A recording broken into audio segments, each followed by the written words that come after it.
আমাদের মতো middle class লোকদের পরিবারে যখন মেহমান আসে জানেন আমরা প্রথমে কি করি? চাদর বিছাই। না, নতুন চাদর না, পুরাতন চাদরের উপরে নতুন চাদর বিছাই। তারপর সুকেজে থাকা সেই সকল কাপ পিরিচ ও প্লেট যেগুলোতে আম্মু কখনোই খেতে দেয় না সেগুলোকে আমরা বের করি মেহমানদের জন্য। কিন্তু সেই সকল কাপ পিরিচকে এমন ভাবে মুছে আমরা রিপ্রেজেন্ট করি যেমন রেগুলার সেগুলোতে খাওয়া হবে।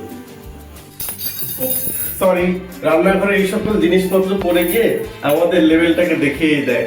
অবশ্য এইসব জিনিসের টুকটাক শব্দে মেহমান বুঝতে পারে যাক রান্নাঘরে কিছু তো কাজ হচ্ছে। তারপর আম্মু আমাদেরকে টাকা দেয় বাইরে থেকে না মেহমানের জন্য চানাচুর বিস্কিট কিছু নাস্তা নিয়ে আসার জন্য। তারপরে আসে খাত্রকা খিলাড়ির চাইতেও কঠিন টাস্ক, মেহমানের সামনেই তাদের জন্য নিয়ে আসা খাবার লুকিয়ে ভিতরে নিয়ে যাওয়া। না একটু নিচে গেছিলাম আর কি, এখনই আসতেছি। আরো একটা টেকনিক হচ্ছে মেহমানদের সাথে কথা বলতে বলতে তারা কয়জনের সাথে ঘুরে নেওয়া। আন্টি আসি, যেগুলো আমি নিচ্ছি আপনার আঙ্কেল আপনি খান। আঙ্কেল আমি খাচ্ছি, আঙ্কেল আপনি খান। জি আঙ্কেল, পড়াশোনা চলতেছে, ভালো চলতেছে, প্রিপারেশন ভালো মতো নিচ্ছে আঙ্কেল, পরীক্ষা প্রিপারেশন নিচ্ছি।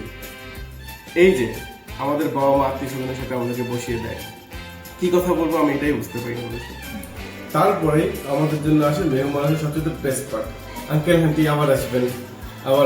ও কি দরকার ছিল আন্টি, না দিলে হয় না, আচ্ছা ঠিক আছে নিলাম। তারপরে আমরা হামলে পড়ি তাদের রেখে যাওয়া খাবারের উপরে। কিন্তু এই মেহমানের দেওয়ার টাকা কখনোই আমরা পাই না, যেটা আমাদের আম্মু নিয়ে নেয়, যেটা কখনোই আমরা ফেরত পাই না।